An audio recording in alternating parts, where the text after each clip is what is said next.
कोडीजे में औरत दाईंदे चयो आहे त मुड़ुस तशद्दुद करे थो, नोटिस वठी इंसाफ फराम कयो वञे। कुंभ जे ॻोठ साहिब खान चाकराणीअ जी रहवासण मसामात हिना चाकराणी प्रेस क्लब पहुची मीडिया सां ॻाल्हाईंदे चयो त मुंहिंजो मुड़ुस अनवर अली चाकराणी मुंहिंजे मथां हरू भरू तशद्दुद करे रहियो आहे। हुन चयो त 5 साल अॻु अनवर अली चाकराणी मूंखे नशो ॾेई मुंहिंजा ग़लति फोटू कढी मुंहिंजे पहिरें मुड़ुस खे ॾेखारे मूंखे तलाक ॾियारी ऐं मूंसां शादी कई ऐं मूंखे ब्लैकमेल कंदो रहे थो। मुंहिंजो नालो हिना आहे। मूंसां मसइलो आहे जो 5 साल अॻु में मुंहिंजी शादी थियली ज़वार अली खान कीरे सां।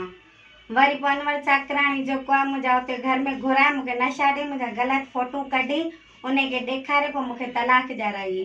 वरी मूं हिन सां जो शादी कई 5 साल हिन वटि वेठसि पोइ मूंखे सदाईं आईडी मारींदो, शराब पी ज़ुल्म कंदो ऐं गंदा कम चवंदो जेको आउं न कंदीसि त उन ते हिन मूंखे घर मां कढण जी कोशिशि कई त बि आउं न निकिरंदीसि।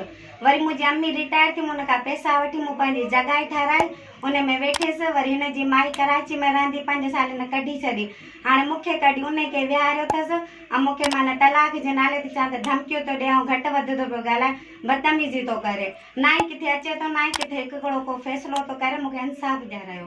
हुन इल्ज़ाम हयो त मुड़ुस अनवर चाकराणी मूंखे बदपेशो करण लाइ चए थो, इनकार ते मूं मथां तशद्दुद करे थो। हुन चयो त मूं पंहिंजी अमड़ खां रिटायर थियण बाद 5 लाख रुपया वठी घर ठारायो आहे जंहिं ते बि कब्ज़ो करे मुड़ुस पहिरीं ज़ाल खे विहारे छॾियो आहे। औरत एसएसपी खैरपुर उमर तुफैल खां मुतालबो कयो त ज़िंदगी ज़हर कंदड़ मुड़ुस ख़िलाफ़ कानूनी कार्रवाई करे इंसाफ़ ऐं तहफ़्फ़ुज़ फराहम कयो वञे। विज़िट कयो अवामी आवाज़ मीडिया ग्रुप जी वेबसाइट awamiawaz.pk।